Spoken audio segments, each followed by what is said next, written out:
just cut the beginning off when I'm ready. All right. You playing? Going. All right. What's up, guys? This is Eric Dean. I'm over at Colonel Dad's house.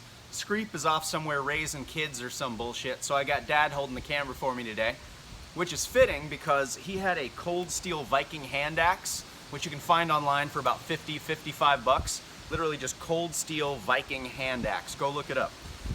They're not the greatest, so what we wanted to do is upgrade it a little bit and also dress it up. So the first problem we had was that the cold steel head doesn't really stay on there too tight. The haft is belled out near the top, and they've got this retention screw in the back of the blade. But those two, the blade's not going to come off the end while you're swinging it. You have to put it on from the handle end and then slide it up. But it wiggles around. There's a lot of play in the head. And that rear retention screw wasn't really doing that much. So we went ahead and drove that retention screw all the way in, epoxy puttied over the top of it. And then I used a combination of two-part epoxy and epoxy putty to fill in all the gap between the head and the haft. So this head is never going anywhere. This thing is locked on here forever.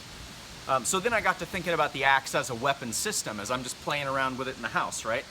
So you got your ready stance right here. You got one hand up high because, you know, as you swing, you slide your hand down to meet your other hand. So I wanted to index my grips. I've got a grip near the top with leather lace wrapped around. And you'll see these little flower furniture tacks. They're just little brass flower furniture tacks. I use them for everything, but they cover the gaps in the leather shoelace that I use to wrap. So where one shoelace meets another, I put one of those in. And since all the shoelaces are the same length, even though the furniture tacks may not be in line with one another, they do end up evenly spaced vertically along the haft. So even though they're sort of distributed around the circumference, they look really good. And they give you a little bit more grip. Your hands can slide right over the top of them. It's no big deal. So I've got leather lace at the top for my initial hand position. And then I know I set this leather lace exactly as far apart as I was most comfortable putting my hands. So I know that when my hand slides down to that next piece of leather, that's where it stops. So when I'm winding up for a swing, hand stops there, and I'm right where I want to be. And then a couple of other things I was playing with the axe is you've got multiple strikes with the axe. You can strike with the head. Some axes, like this one, which curve up at the front, you've actually got some weapon up there that you can do some damage with. But a lot of axes that don't, you've just got the bare head of the haft. So I went ahead and I put some golf spikes. I'm hoping you can see that on camera. These are just little golf cleats that I embedded into the top of the haft.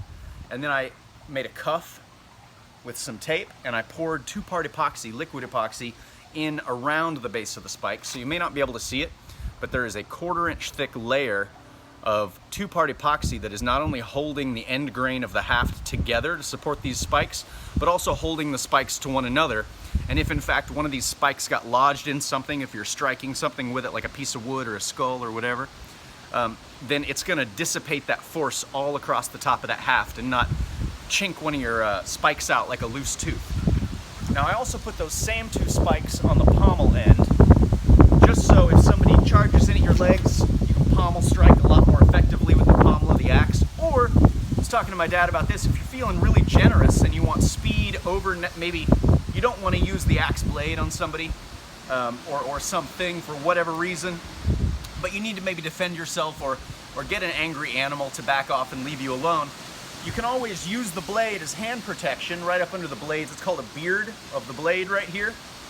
So as you're guarding your hand behind the beard of the blade here, you can also do it this way, and suddenly with the weight of the blade acting like a counterweight, you can make much faster strikes with the stick, and you've got the two little spikes on the end.